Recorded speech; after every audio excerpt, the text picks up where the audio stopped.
was happy then. It could all have been progress.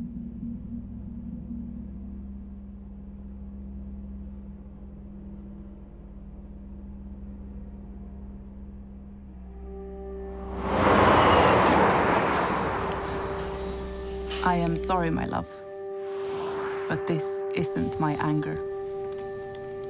I am over it.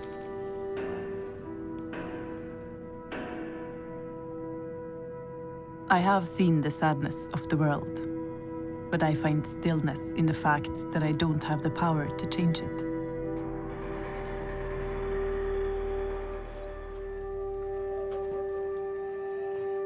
Then you break in, punching through with one fist of anger, one fist of hope. Forward. What has been done is the greatest achievement of organized science in history.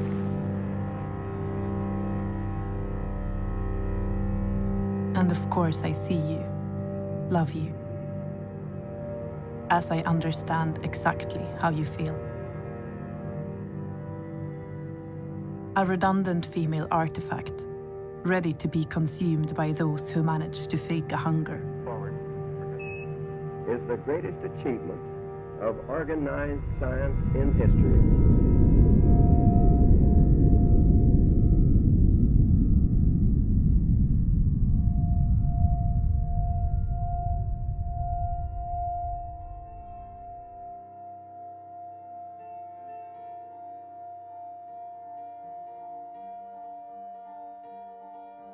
You said, just look at the wars.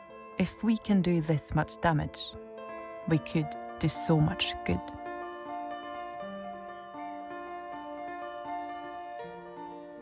And I thought to myself, if you can bestow me such pain, imagine what pleasures you can cause me. We left.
It happens all the time. Populations grow out of their civilizations. Lovers out of their relationships. Civilizations fall. People move on. But you are not the kind of love one learns to live without. And this time, our civilization is global. If we fall, who will be left to take over?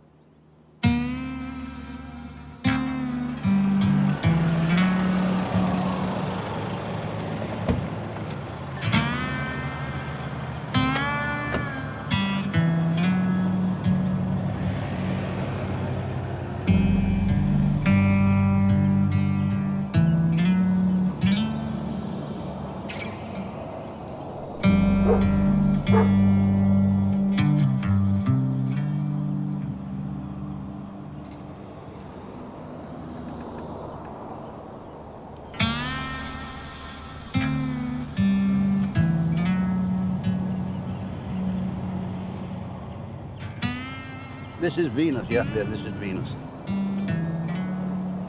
There's one little village store here. 3 churches and no bars. My name's Colin Calloway. What do you do? I'm a fish farmer.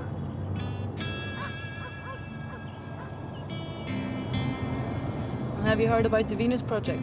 Oh, yeah. Everybody's heard about the Venus Project. Jacque Fresco and Roxanne Meadows, yeah, they're great people. Jacque is just a pure genius, way beyond his years. And I've seen some of the work he's done building a world of the future on renewable energy. And it's just fantastic what can be done if you let it be done. And unfortunately, what this country's doing, not just this country, all over the world, really is all about basically greed, money and greed, and power by the corporations. Okay, this is the Venus Project right here.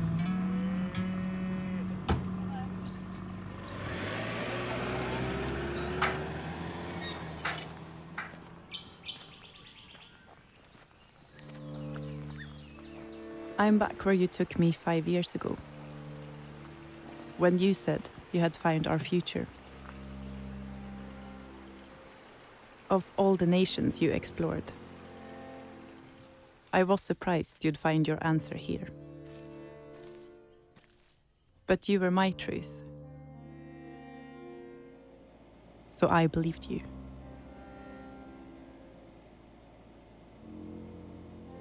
My guest is an extraordinary Miamian, Dr. Jacque Fresco.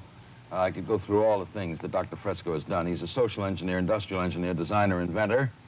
He was a consultant for Rotorcraft Helicopter, director of Scientific Research Laboratories, Los Angeles, designed and copyrighted various items, ranging from drafting instruments to X-ray units, developed the electrostatic anti-icing systems, designed prefabricated aluminum houses. What does it say in your driver's license? What is the occupation? Industrial designer. Jacque, you, Social engineer. does it bug you that people, when they talk about Jacque Fresco in Miami, say that he's someone who's too far ahead of his time? His thinking is, we're not ready for advanced kind of thinking, of that type. Does it bug you? I imagine every creative person in every field encounters that sort of problem. No, it doesn't. I can't afford it. There's too many things that are important. I feel different now. Since you always remain happy in the future, I thought I would find you here. Hello. Hey. Hey, Roxanne. You. Good to see you. How are you? I'm fine. Hello, How Jack. are you? Very well. Have a good trip. I had a very good trip. Welcome. Thank you. How could all countries of the world be brought together on a new They path? won't be brought together. It has to be an economic collapse. And that has to affect the world. And they all have to turn to science, because it's the only thing that provides answers. If I say to you, you know, people ought to learn to live in harmony, that tells you nothing. It just tells you my feelings about it. If I say people aren't smart, their nature is evil, that doesn't tell you anything. What people really need is solutions. They need lighting, they need electric power, they need food. Without that, no matter what your philosophy is, you will suffer. So people in charge make laws. Laws are artificial ways of trying to control behavior that you can't manage. If you break the law, you go to jail. But real problem is, how do we deal with that problem so that people are not hungry, that people don't steal, that people don't kill? You have to remember that people aren't born with greed and envy and hatred and prejudice.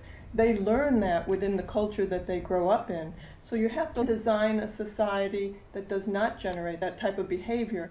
And this is what you've been doing at the Venus Project for the Trying. last 40 years. Trying to do. Trying to do. Yes. It's raining again.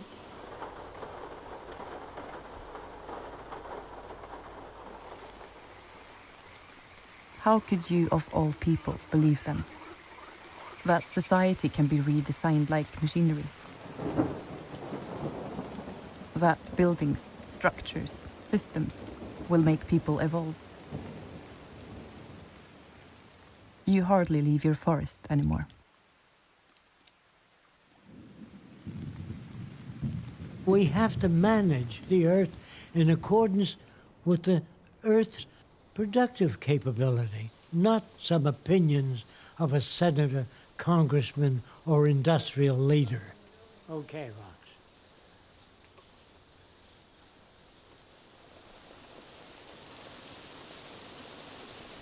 Can you pull it all the way back and try again? If we use science and technology wisely and machines instead of people and turn out buildings in a new way, like industrial processes, it would take less than 10 years to build a second Garden of Eden. I have some other drawings I'd like to show you.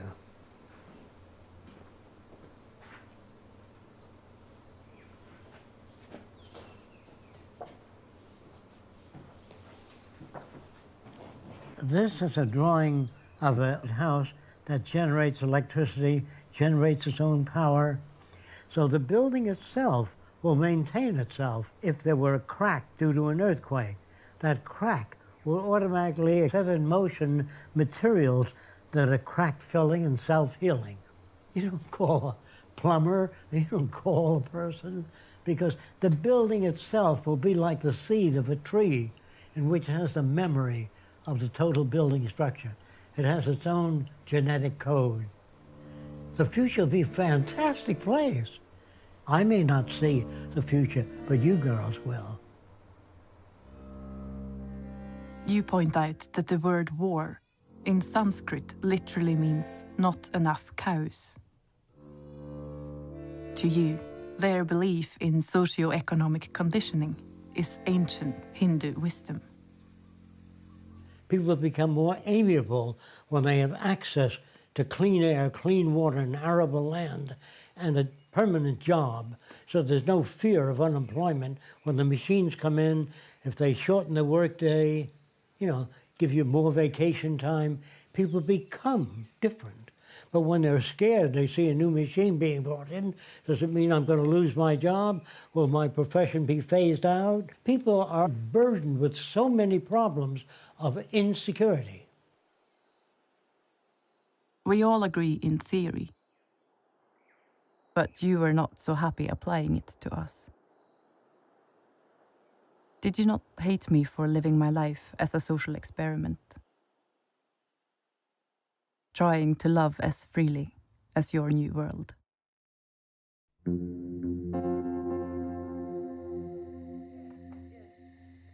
Well, that's where you started, isn't it?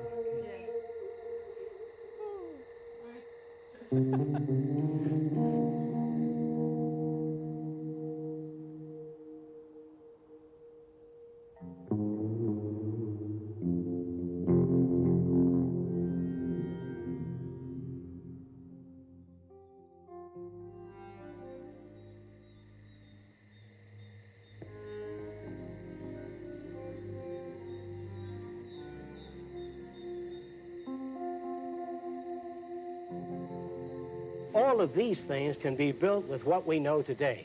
It would take 10 years to change the surface of the earth, to rebuild the world into a second Garden of Eden. The choice lies with you. The stupidity of a nuclear arms race, the development of weapons, trying to solve your problems politically by electing this political party or that political party, that all politics is immersed in corruption. Let me say it again. Communism, socialism, fascism, the Democrats, the liberals, we want to absorb human beings, women's lib, all organizations that believe in a better life for man. There are no Negro problems or Polish problems or Jewish problems or Greek problems or women's problems. They're human problems. To come into socio-cyberneering and take your part and function.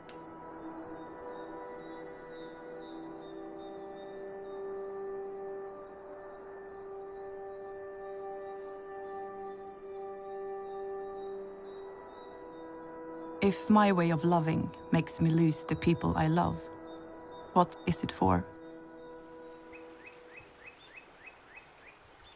What's the point of designing a perfect society if you can't live there?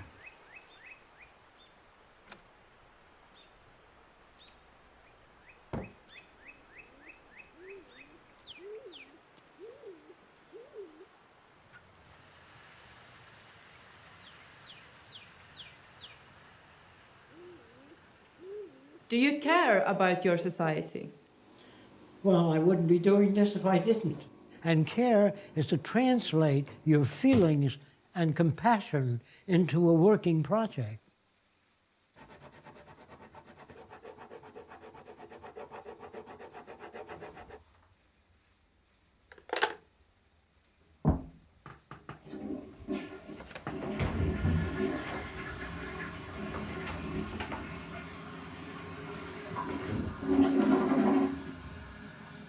Instead of working on patchwork, let's tackle the whole system and see if we can design a culture that would be sustainable and not socially offensive.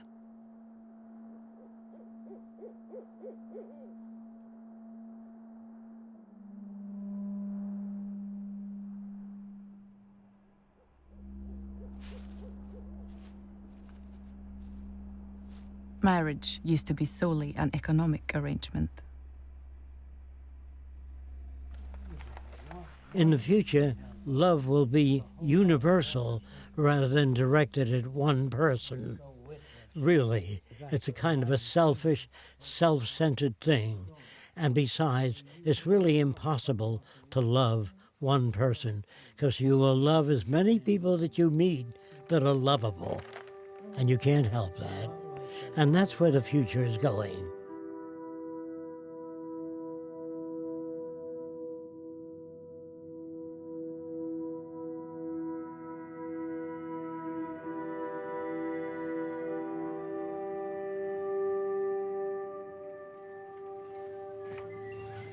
I was reading the Looking Forward book again.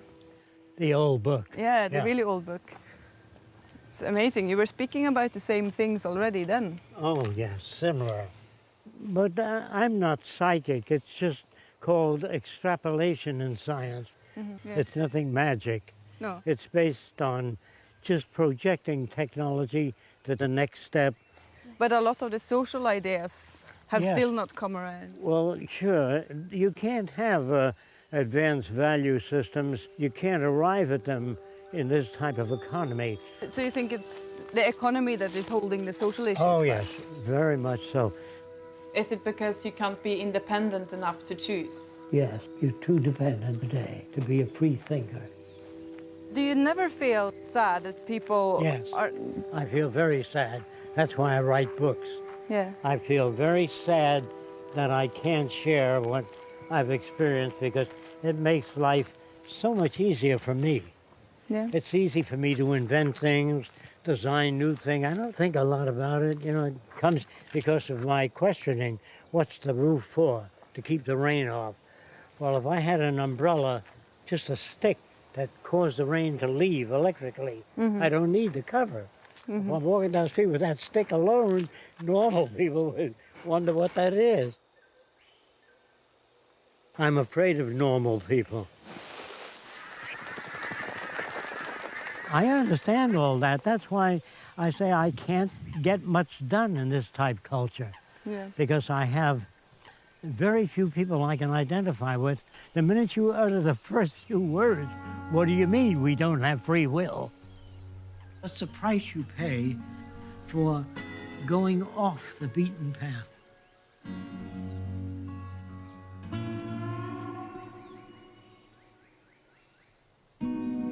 I never thought that lonely equals strength.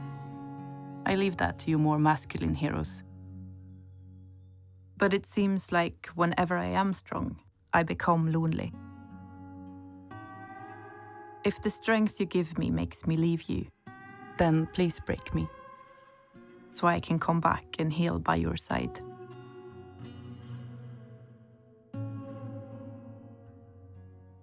To love in moderation, how do you do that? I don't want to limit you.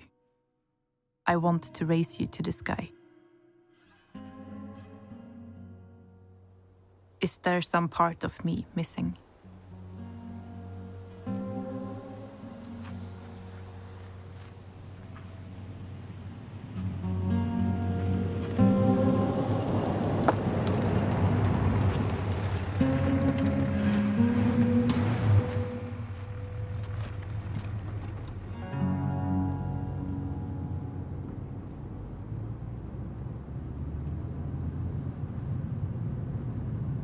I do foreclosures. I maintain foreclosed homes. What's that? That is a nasty job. That is when people don't pay their mortgages, they send a guy like me to go in and remove those people. It's probably the only business now in the United States that is at its peak. People are too greedy. And do you ever feel like you're a part of that greed doing this job? Well, I'm just a part of, I guess you could say that. I guess you could say that. I mean, me securing my future and my family's future, yes. I feel bad for other people, but unfortunately, I'm just one person. I really can't do anything about it. Maybe it's just a part of people, the way people are such consumers, and they want to buy everything up. But don't you think if you are brought up in this society, you will become a good consumer? Oh, absolutely. So maybe if you was trained differently from the start. That is correct. That is correct. That's what Jacque is all about. You should go and see. Really? Yeah. No, it's definitely worth paying a visit. No kidding. Unfortunately, I'm caught up in that hustle and bustle. Maybe I would love to speak to Jacque and listen to everything he's got to say. And he might be the one person that's right in the whole United States.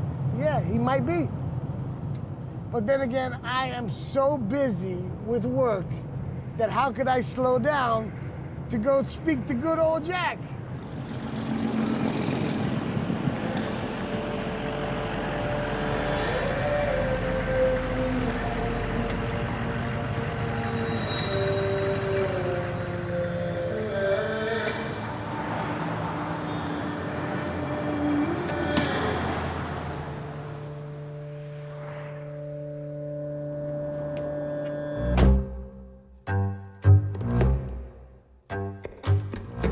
We were just children when we met, and I had no reason to believe that the hurt from your past had anything to do with me.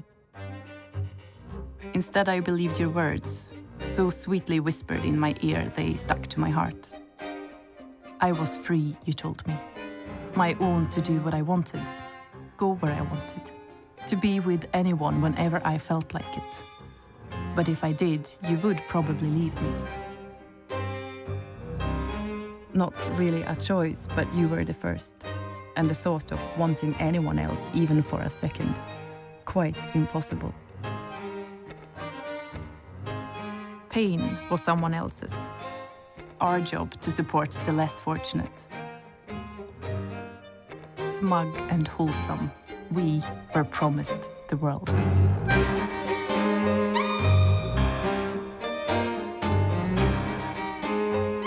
We must have been happy, as for years we didn't mark time passing.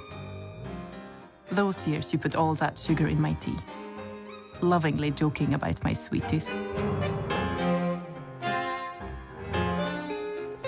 Faking cohesion, a bit like faking orgasms. A dark deprivation of pleasure, as it's suddenly too late to tell the truth. I still hate sugar in my tea.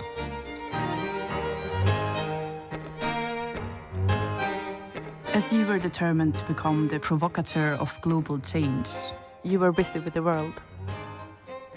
And I, who didn't care about becoming something, but wanted to provoke everything, was still waiting for my life to start.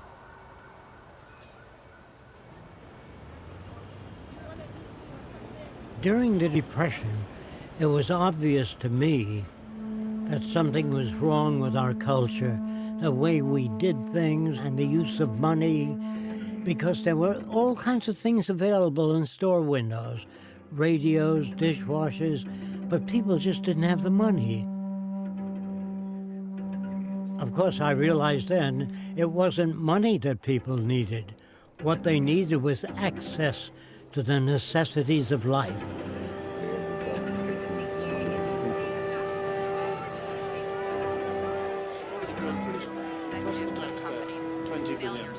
I see constant repeat of the same series of events.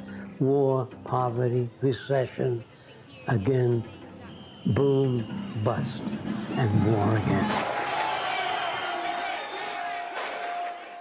But the same problems that we see today in the monetary system of war and hunger and waste and so on.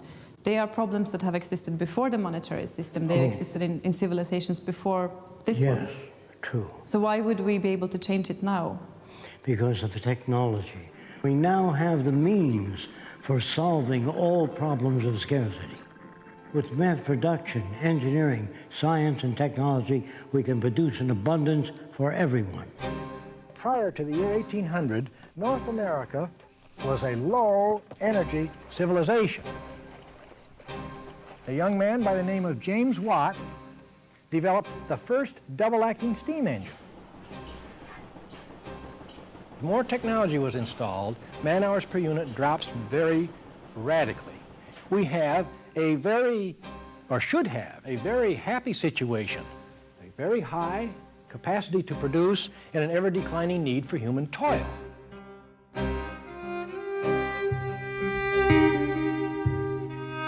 A United Nations report is warning that man is having a negative effect on almost every aspect of the Earth's environment and is heading towards catastrophe unless urgent action is taken. We were promised the world. The world is heavy to possess. I can't even cope reading the newspapers anymore. I am responsible for this sadness.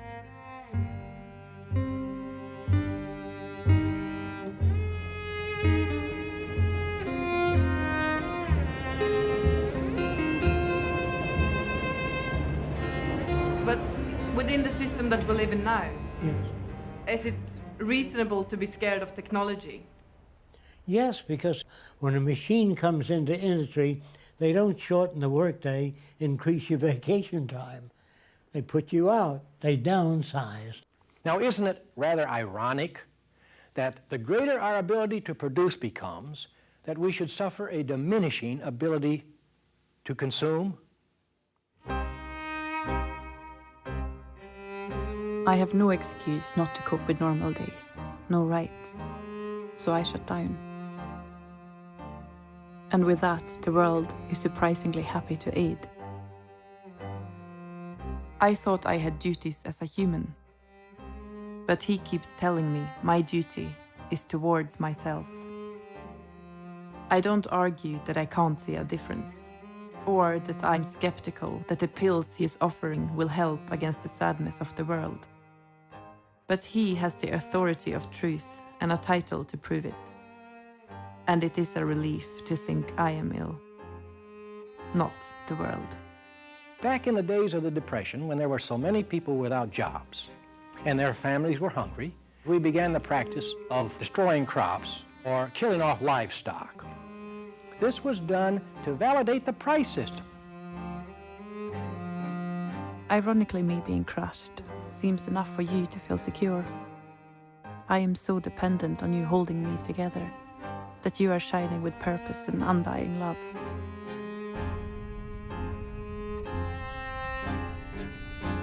And it's easy to love in moderation, as any emotion is a declining resource inside me. And they stuff sunshine in my mouth. Sunshine. Put you in the Winston tastes good like a cigarette should. Winston tastes good like a cigarette should. People, step right up, step right down. This may be the last chance for you to shoot the freak. You gotta take advantage of it while you still could, people. There's a live human target right this way. He runs around, you shoot him. The economy. You know, I don't know that much about it, hon. All I know is, I'll give you an example. I went to sleep one night, and the tomatoes were 59 cents a pound, which is high.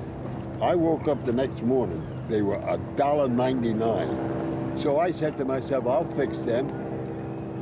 I won't go to sleep anymore.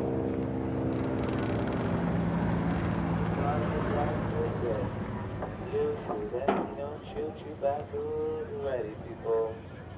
Check it out. Check this way. We have no honest communication left.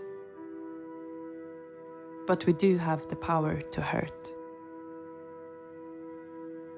And like politicians who encourage the population to consume more when the country is in economic crisis, we put more drama and chaos in circulation. However bad for the people, it works. It does save the economy, saves the relationship.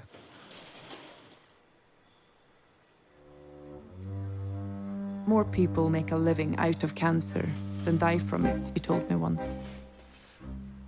I never wanted to cause you pain. But we keep creating the symptoms to have something left to treat. And together, we deny it.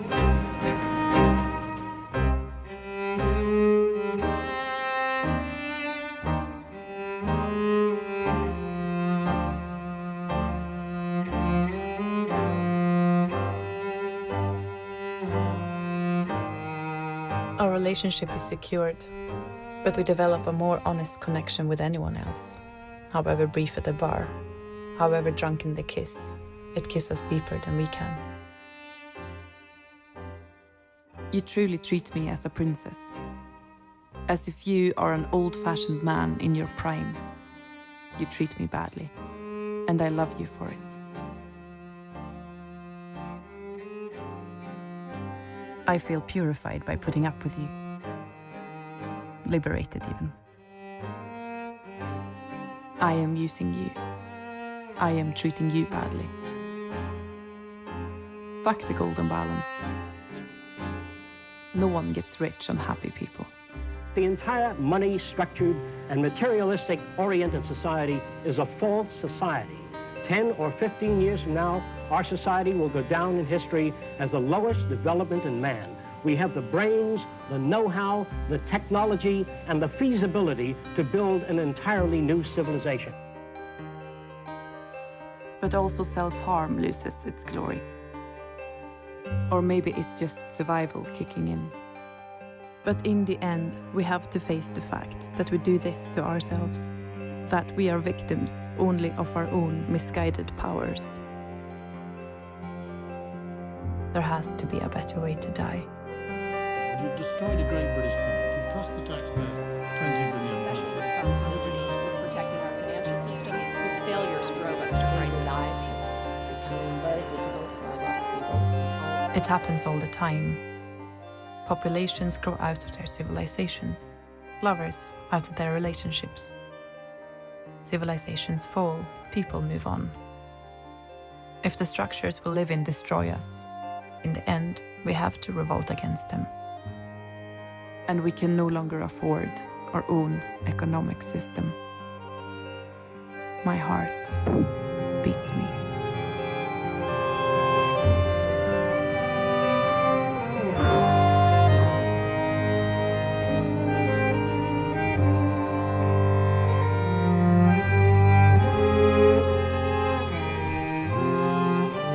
Just look at the wars. If we can do this much damage, we could do so much good. I only found one system outside of the monetary system that utilized technology, and that was Technocracy Incorporated. So I left New York to join Technocracy. So we revolt against our past. We have decided to feel differently. We kiss in sincerity, fully awake.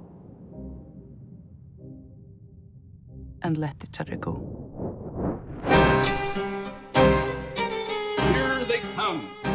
The dinners are about to become perfect, and the conversations more meaningful than most in life. Technocracy is all over this entire continent.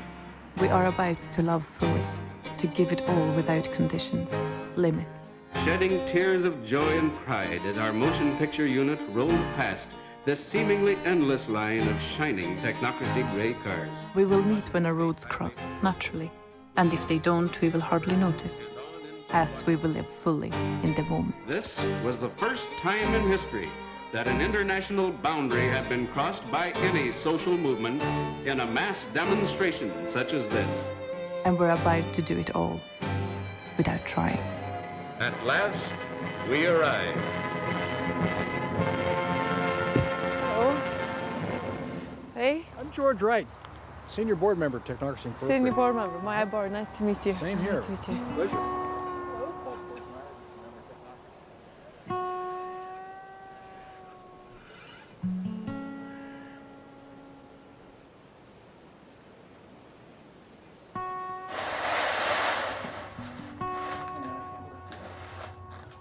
These programs are not intended to entertain or amuse you, nor are they meant to scare you.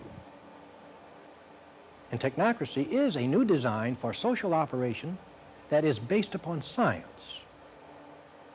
It is the vehicle by which we can move into a new era for better living. The grouping of the prominent scientists, engineers, economists formed the Technical Alliance because they wondered why it was that during the First World War, the productive capacity of the United States increased, even though the workforce had shrunk.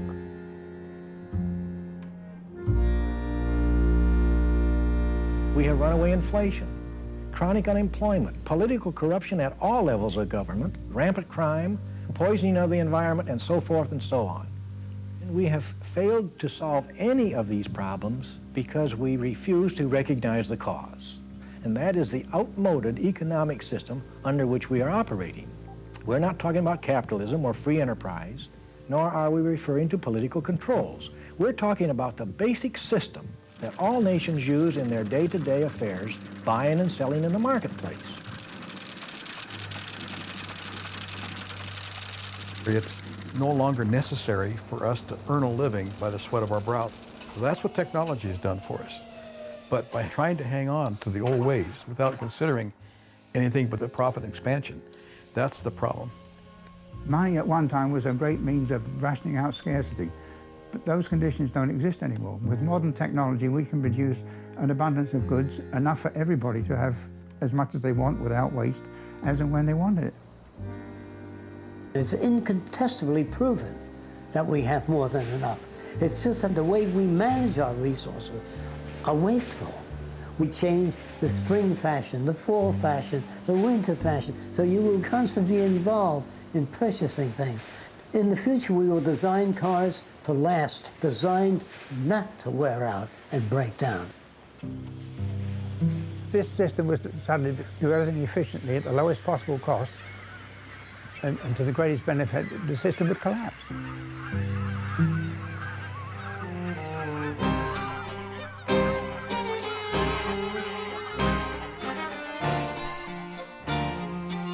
Every problem we face in society today, what is preventing us from completing it is money.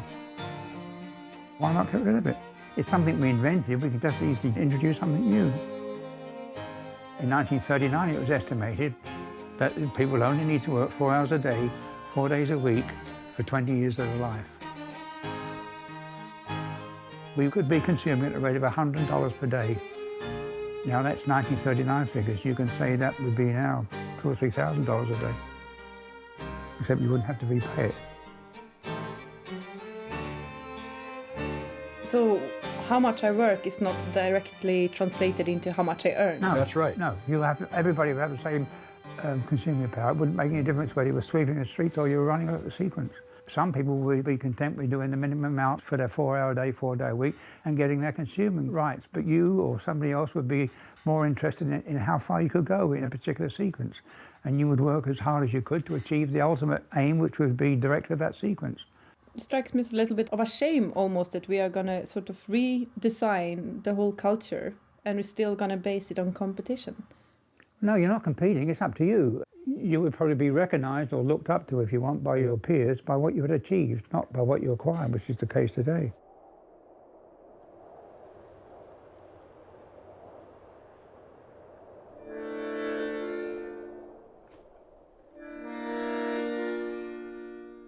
You freely gave your life to society, without a reward.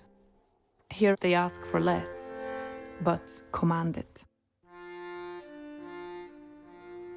If you demand me to be with you, even for an hour, I can't choose to. Not freely. Even if I want to forever.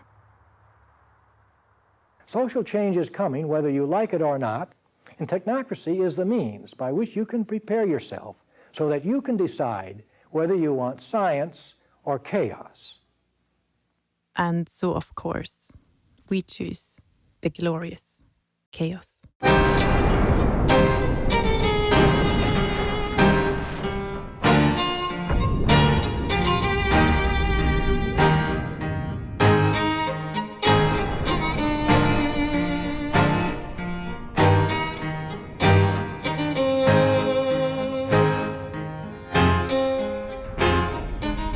You set off a few revolutions and I've set off a few hearts. We don't have to count or compare. Passion sticks on any surface, and freedom stirs any soul that's alive. We are exercising a muscle. We are getting strong.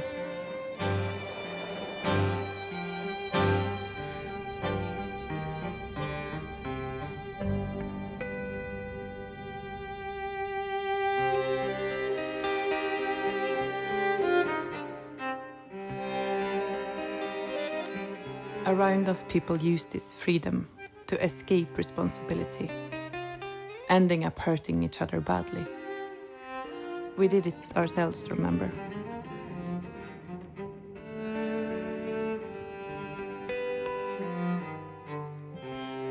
And even if the intention is good, the outcome is risky.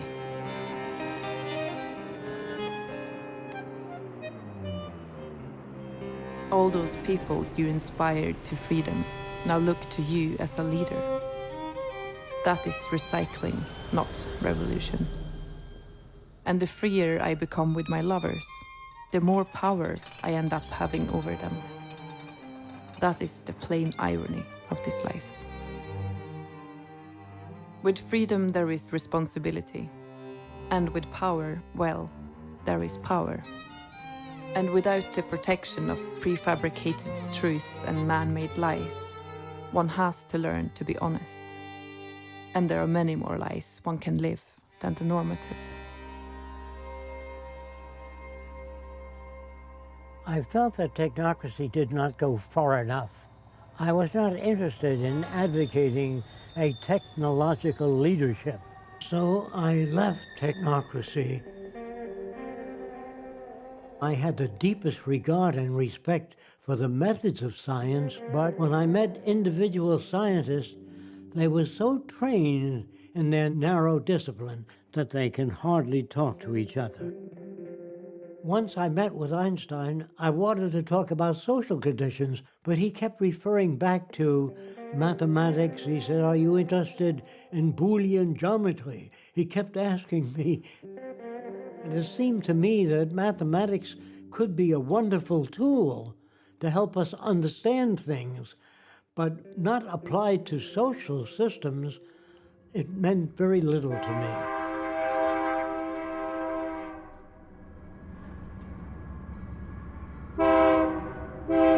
All of the radical thinking that evolved during the Depression, the Communist Party, the Socialist Party, the technocrats, Mankind United, all had remnants of decadence, of old language and older values that were imparted to them in their culture. So they were unable to come up with something fresh and new.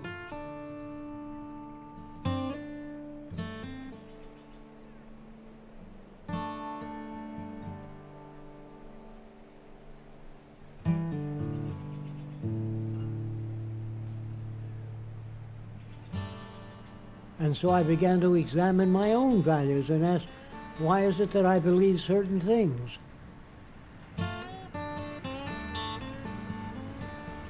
At that time, I figured I'd like to go to the South Seas to see what people were like that were not contaminated by so-called civilized values.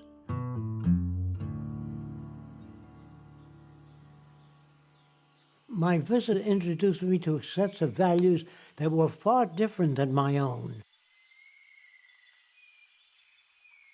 When the old men pulled in a net full of fish, they threw fish to anyone standing there and did not necessarily expect anything in return. It was a sort of a resource-based economy. They had the resources, they shared it with one another. Say if it rained gold for 2 days, people would empty all the drawers, put the gold in there, right? In the attic, in the cellar. But suppose it rained gold for a year, you'd sweep it out of your house. We don't monitor the air you breathe, which is very valuable. There's so much of it. We only monitor things that are scarce.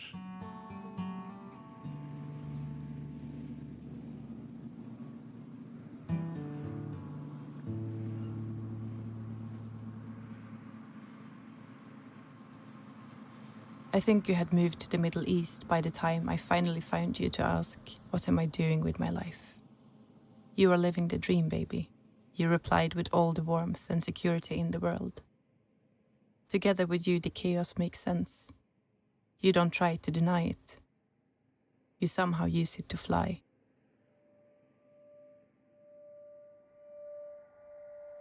But humans do not fly.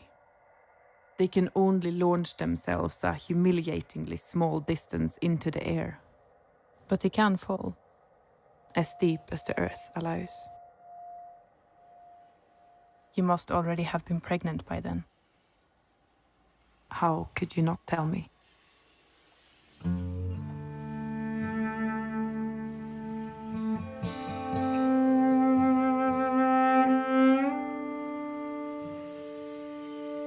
It is not that people are evil or greedy.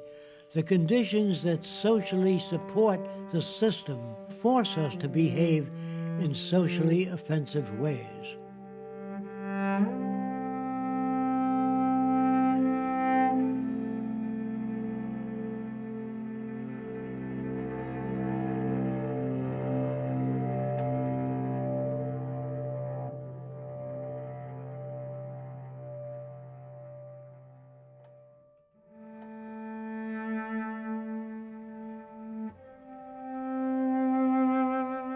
Every time the nation ran into trouble, they called scientists. Can you make an atom bomb? Can you make a war tank that can go underwater? Just what you have to tell them what you want, and they always came up with it. We never asked scientists, how would you feed all the people of America? How would you build cars that can't hit each other? We never gave them those assignments. All that we have to do is ask ourselves, what kind of future do we really want?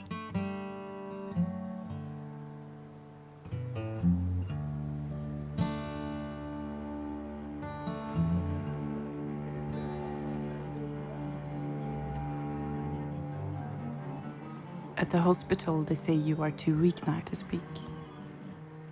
My relationship to the patient, well, we were supposed to change the world together. My answer doesn't tick the right boxes, and they refuse to answer my questions, both about you and the baby. It's easier to be angry than scared. There must have been a new plan for the future without me. Or at least some carelessness. You are free to do what you want, of course, but I had different illusions. Who the fuck am I in this equation? I never in my life felt so useless. You are not Mary, and I have been far away.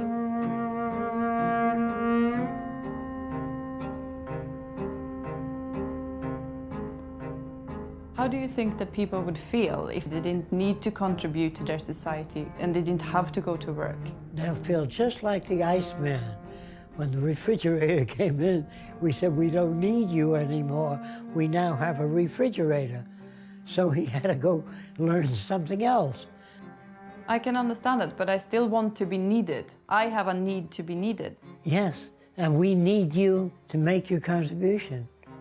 But if you make no contribution, you're not needed. Everybody turns against the machine. We have too many machines. We don't have enough machines. This is a problem. We've got too many humans in high places that are insufficient mentally to solve problems. It isn't humanism that got rid of slavery. It's technology. Machines are cheaper and faster than slaves. The reason for all the technology is to free people so that they can pursue whatever area of interest they are into. Professor Rexed, vad anser ni karaktäriserar år 2000? År 2000 kommer vi att leva i ett massproducerat välfärdssamhälle. Produktionsapparaten kommer att domineras av mycket stora företag som ofta kommer att vara globala. De kommer att fungera med hög automatisering och stark rationalisering. Jag tror för det första att den bildning och den allmänna medvetenhet som präglar dem kommer att göra att människorna i den tiden kräver sysselsättning av kulturell natur i högre grad än nu. De kommer att vara roade av att tänka och syssla med konst och böcker och film och liknande. Kanske själv till och med utöva sånt.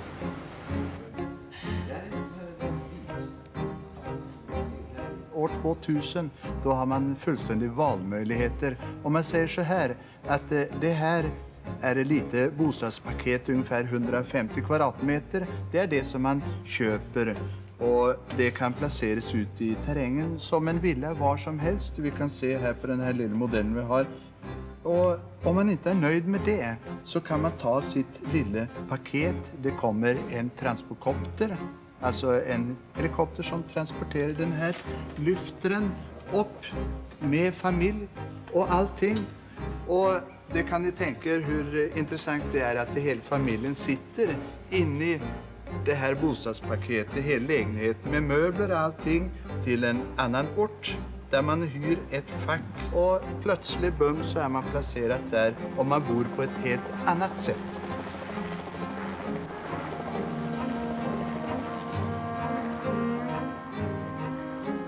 Does anything turn out as we planned? Technology promised to free man from labor, to liberate women.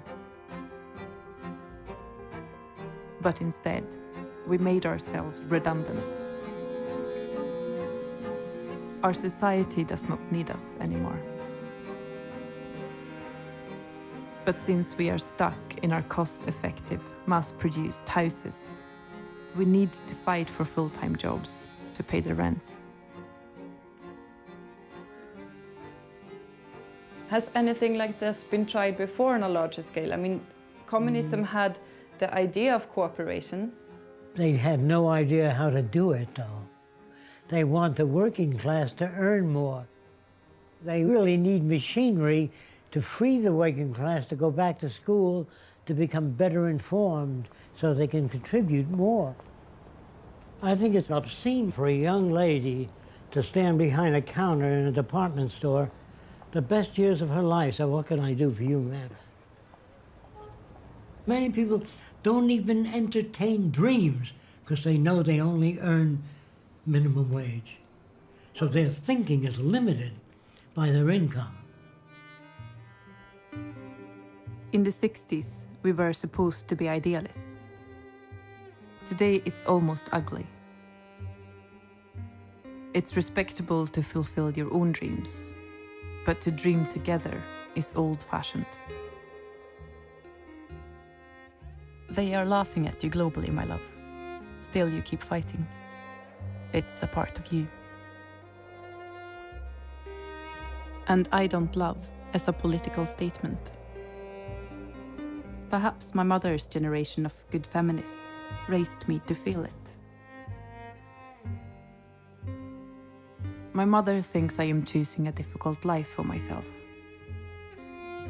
A choice between what exactly? This is where I love from.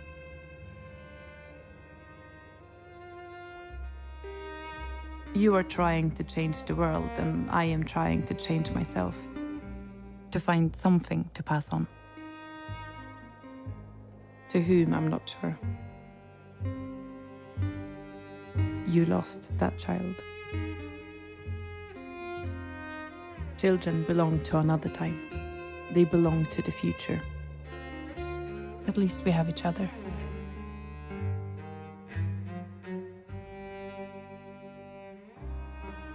A group of people approached me that had attended some of my seminars and asked whether I would be interested in developing a community of the future.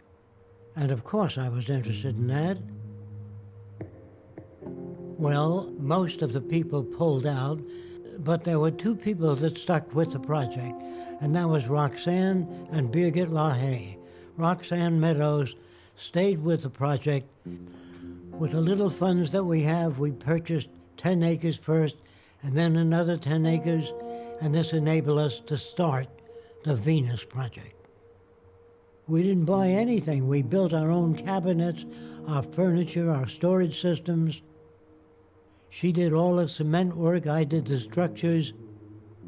Without Roxanne, we would never have been able to develop this 22 acres in Venus. And we began to build prototypes of the kind of architecture that would be used to overcome scarcity and house millions of people. We began to work out systems for mass construction. In order to achieve social sustainability, we have to evolve a new economic system that concerns itself with human relations to the environment, other nations, other people, and ourselves. I actually do expect the monetary system to collapse. In order to avoid additional human suffering, for the last 30 years, Roxanne and I had worked diligently to make it possible for people to understand our direction. Let me move this one a bit.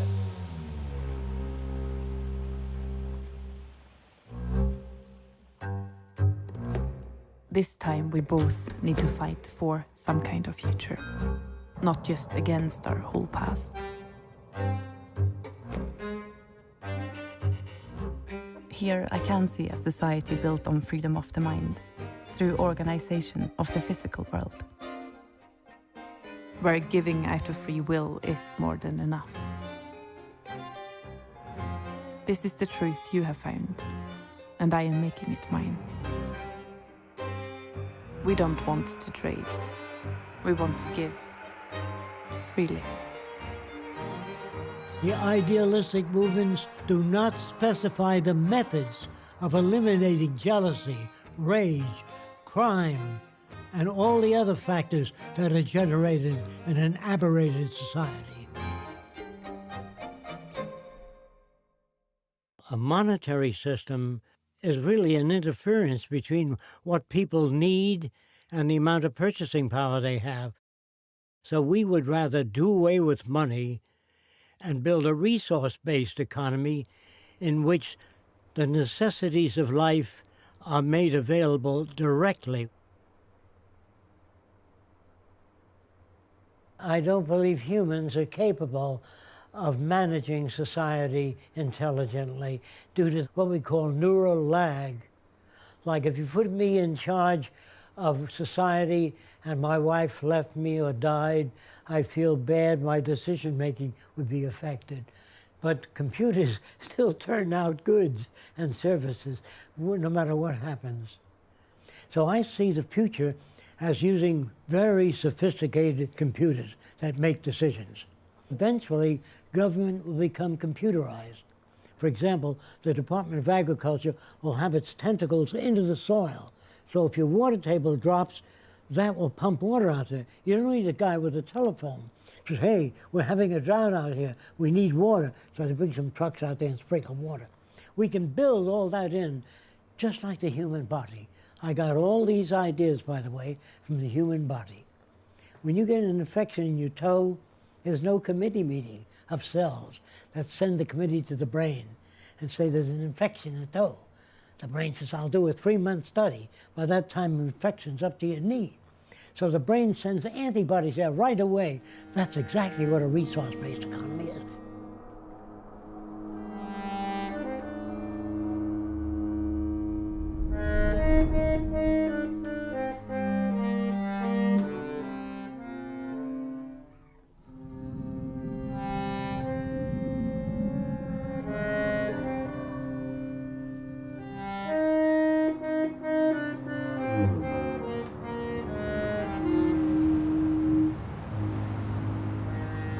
Welcome to Hollywood.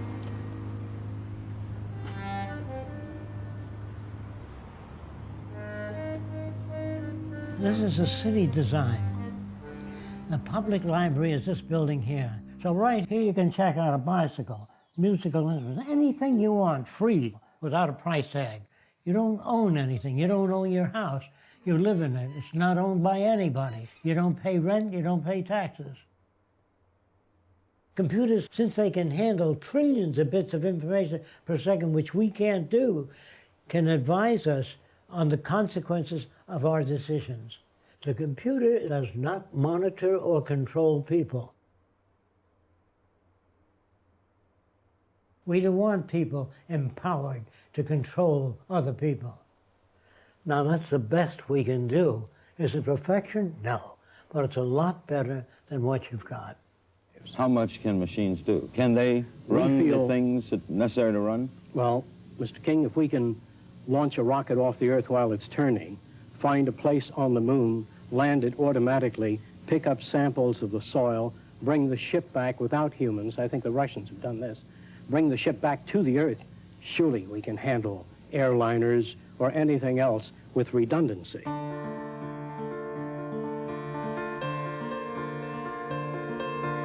With you, time is unbearable in its unstable state. I am just one body about to explode. I need to live you forwards. It's not a big commitment. A lifetime is painfully short by the endlessness I feel. We need to control time, violate it for us. With any symbols, ceremonies, magic I don't believe in. But at least they are there. Handy lies, dealing with which I do not know how. May it be a desperate exercise of denial in order to cope with your lips. I want to belong to the same world as my history. Speak with my grandmother's tongue. I want her to understand what you mean to me, and I have no other way to tell her. You demand nothing, and all is yours. Please, marry me.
Working in obscurity for about 30 years, and it took until now, when the economy started to crash, that people began looking for something else.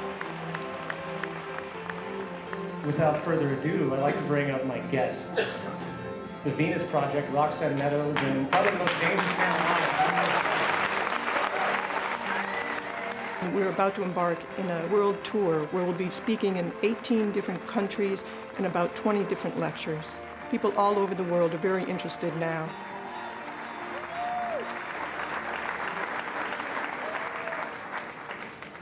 So address what you feel will happen with the possibility of economic collapse. I'll try to answer that.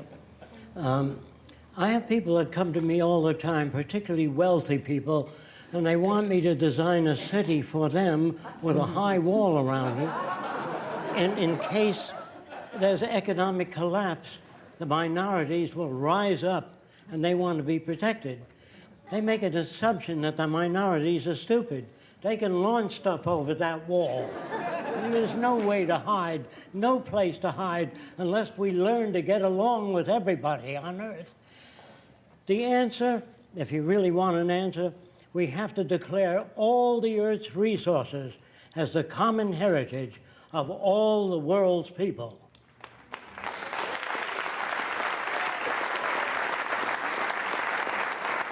Second, we have to dissolve all the artificial boundaries that separate people.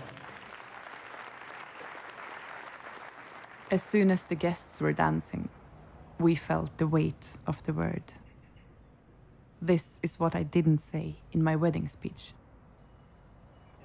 You have your search behind you and speak of a world that is yet to come, if at all. Most of us are not ready to sacrifice the happiness we can access here and now, however environmentally unfriendly, artificial, or shallow it may be.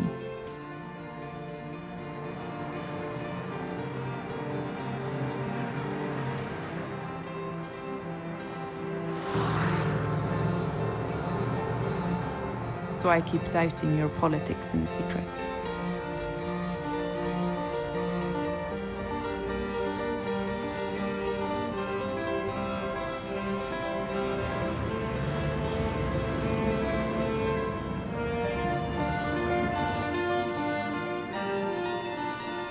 How on earth will you convince the world to live your vision? There's always new ideas and new materials come out which extend the dimensions of your thinking.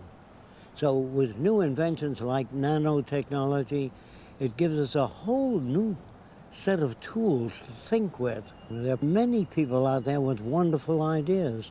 Every Edison discovered, for every one of them, there are probably thousands that never get a chance. And once we share ideas without saying what's in it for me, which is backward, the minute the world joins together in a common venture, that'll be the beginning of the scientific age.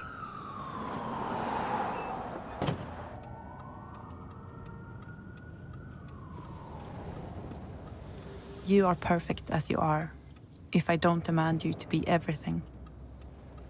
In giving you all of me, that is the demand I place on you. I am sorry I neglected my lovers, that you had to carry all of my love. I'm glad you remembered in time.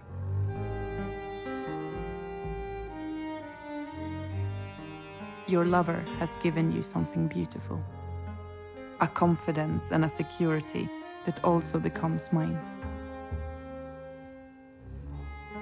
And that completely overrules the moments of hurt I still feel.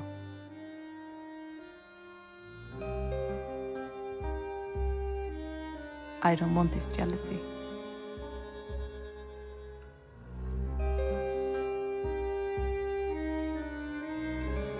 You are not playing with my emotions. You are giving me a gift. And with that gift, I am expanding. A legal piracy with human hearts. Here in England, with the financial problems that the establishment has been having over the last couple of years, I think that people have become more interested in finding out about alternative ways of shaping society. Even now, where you have so much negative behaviour from governments, you know, there are still some good people out there doing good. So if good people can flourish in a negative environment, imagine how well good people would flourish in a good environment. Do you think we have the power to change? Without a doubt. What we don't have is the power to think we have the power to change.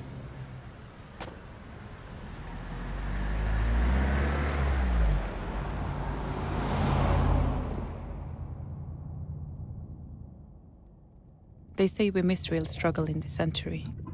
They should try freedom. Objects can be made layer by layer because any form can be broken down to layers. The way you print an object in 3 dimensions is absolutely analogous to a desktop printer. But if you imagine printing a shape onto a piece of paper and then printing another shape, gradually you'll create something in 3 dimensions. It's very much being regarded as the second industrial revolution. But it's saliently different because instead of having large centers of manufacture, of course, manufacture can be at home. So every house becomes its own cottage industry. The machine at the Royal College of Art builds in an epoxy resin. That's the clear plastic. Wherever the laser touches the resin, it goes from liquid to solid, and it builds up layer by layer. The technology is now becoming known as 3D printing, and that's a term to encompass all additive layer manufacturing technologies. And the plan is, in the future, to be able to build not houses, but whole towns, whole cities. And what would happen with all the workers? They would be sitting in the parks, drinking Chardonnay, and having a jolly good time.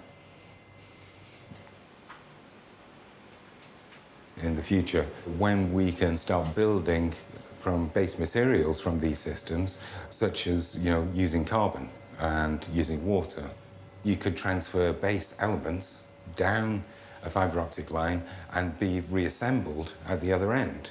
So you could not only print, for example, a rump steak, you could print a rump steak at exactly the right temperature and crispness that you would like to eat. Now, of course, that technology could create the biggest war that this world has ever seen, while people fight to control such a technology, because not only would it be able to have the power to replicate and build any object that you desired, it would have the potential to take away need, take away want. And these are drivers in the world economy which are kept in place, I feel, to keep the rich rich by virtue of the poor being poor.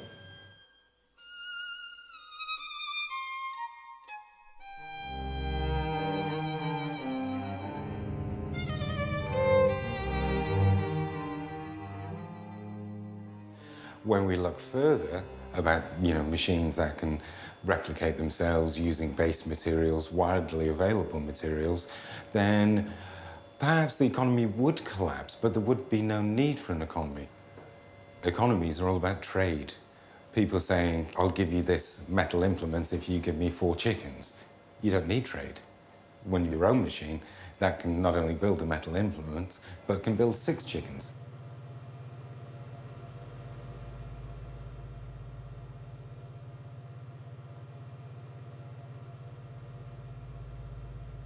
All this freedom comes with responsibility. Freedom can be more restricting than following rules. Rules can be bent. Awareness of another person's feelings cannot.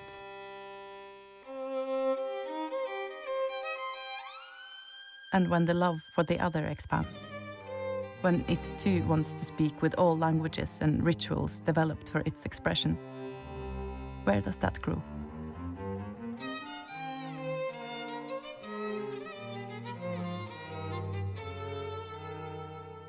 Love does multiply when we let it loose. So does pain. Like any good anarchist, we miss rules as it's all collapsing. The technology is terrific, but we're abusing it. We're creating wars. We're creating poverty. What brought us out of the Great Depression in the 1930s was World War II. It wasn't anything that the politicians were doing. But today we have 3 wars in the United States, and this is not bringing us out of the huge depression that we have now. It's just going to get worse. And we don't have much more to pollute, to blow up. Or what is the behavior of electrons and protons? We can use nuclear noise in a non-destructive way. without creating any waste. We have energy in abundance all around us.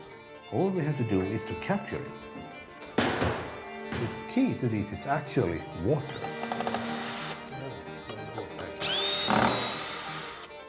We are bringing together three components to build a machine that will utilize hydrogen in a new way. We call it infrastructure in a box. Our vision is to make green energy available for everyone on this planet, free of charge. So we have decided to put together a prototype showing that it's possible.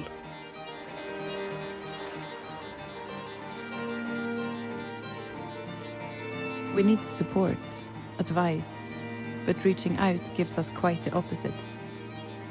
Instead, people take the right to challenge the possibility of our happiness. They are relieved we are hurting. They have told us so.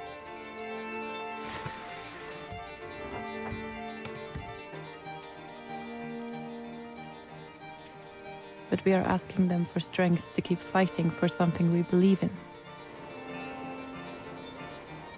Not for them to convince us that the fight is impossible and already lost. Their love is holding us back.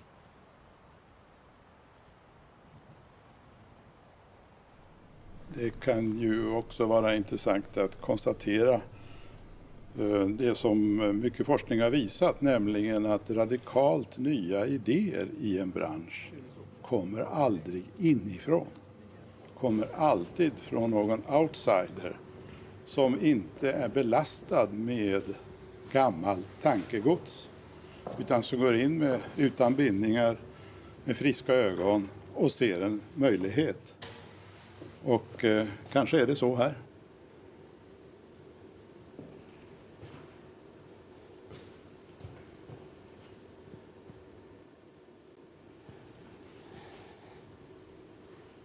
It consumes no fuel, no energy, no input except solar radiation. Yeah.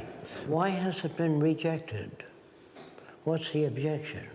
Most objections, of course, is that it's against the laws of thermodynamics. Yes, and then I said,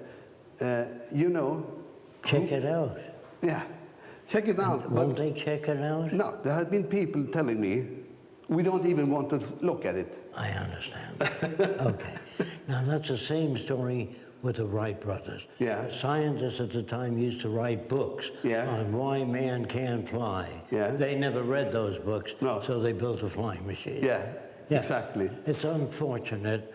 I have the same experience as you have. Yeah. I think it's an interesting approach and should be investigated. Best I can say for it.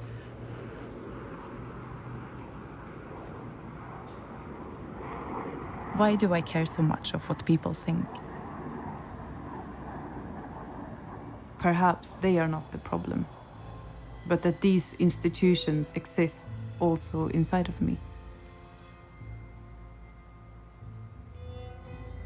We know what we have in the moment, but we have the past stuck in our future, and time does not fit.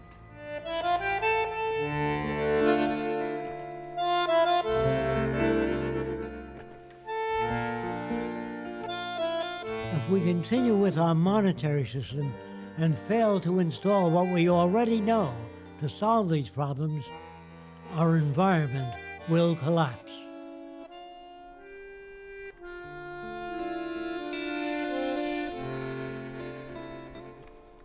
This division, this contradiction, is a part of us.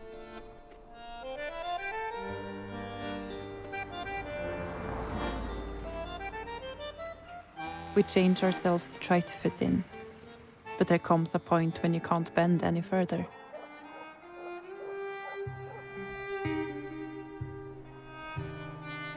And at that point, you have to drag everyone along, not to be alone. Like sails of flesh catching wind, nailed to those we love. The whole planet hanging in our skin. Have you ever felt like that?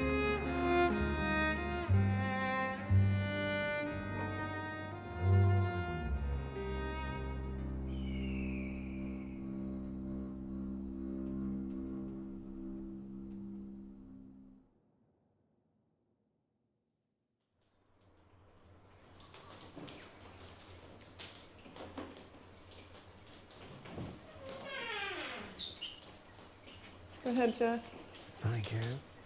We can put it next to that other box.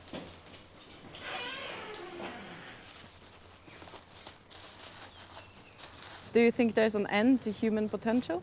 We can go as far as our capabilities to imagine new things.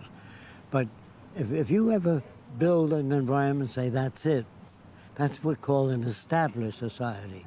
All societies in the future will be emergent, never established, because there'll be discussions all the time. What's new? How can it be applied? How can people become smarter and better and more humane? There is no final frontiers. That's why you can't have utopia. Oh, a lot of people think that I'm a utopian. I have no final concepts. Everything I design, I look at again and see, I can do better. And when you think you design the final thing, you're dead. That's why older people look back and say, boy, the great days when I was 21. I look forward.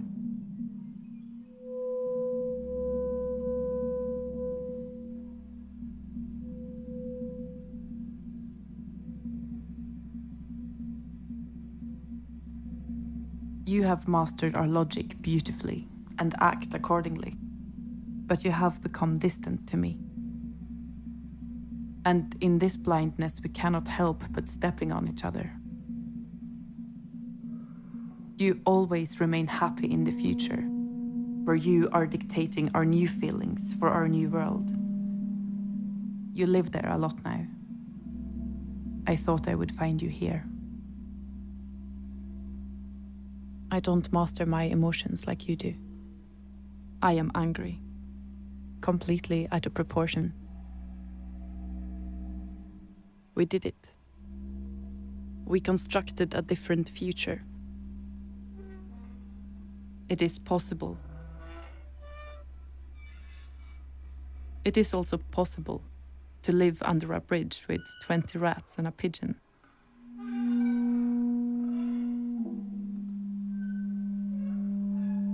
It was not supposed to feel like this.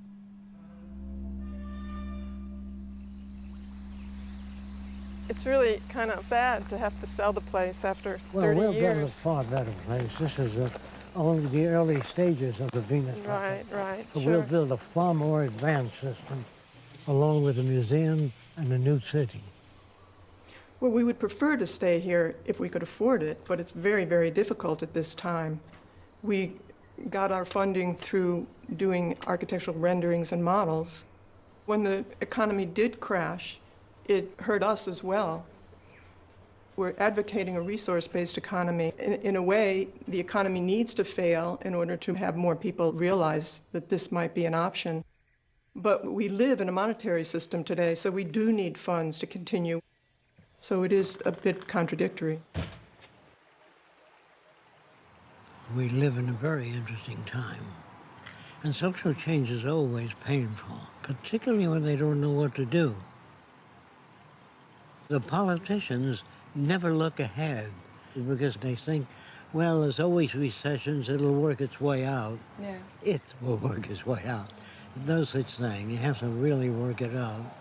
It's like hoping a bridge will form over water without designing it.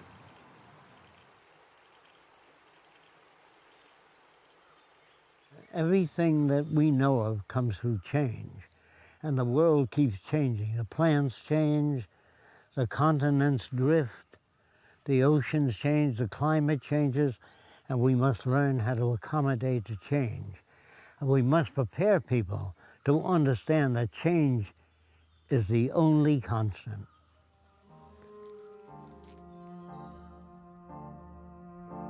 The minute you think you have it, you start dying. When you got a way of thinking, you think, that's the best way. I'm going to look for a girl that thinks my way. That's all you can do. And both of you become obsolete unless you keep changing. I thought we would be flexible enough. I still thought we would last forever.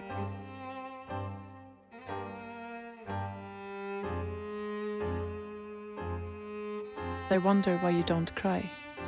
Have you already mourned our losses? I've been filled with fear as soon as I feel happy without you. Have you been okay with the loss of our past because you still believe in our future? I miss living here and now, with all its imperfections. If I project perfection, I dream you.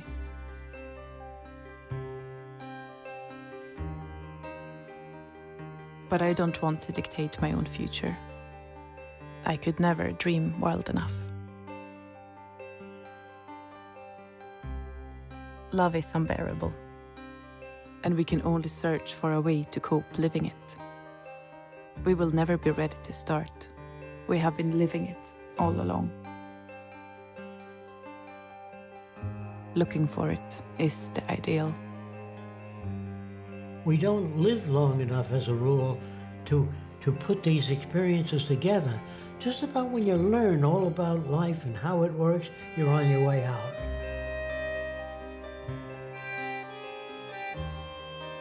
Finally, I can understand your politics, my way. Sorry it took me so long. We will adapt, share. Let's not underestimate the hunger of a human heart. We have too much to destroy. Far too much love for each other to be thrown away on this relationship. So we need to set it free. With all symbols at hand, all ceremonies, magic I don't believe in. I want a divorce.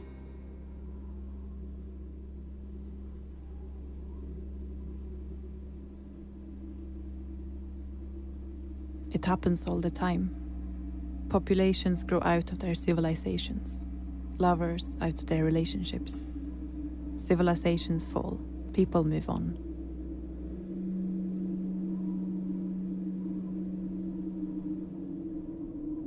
This is us.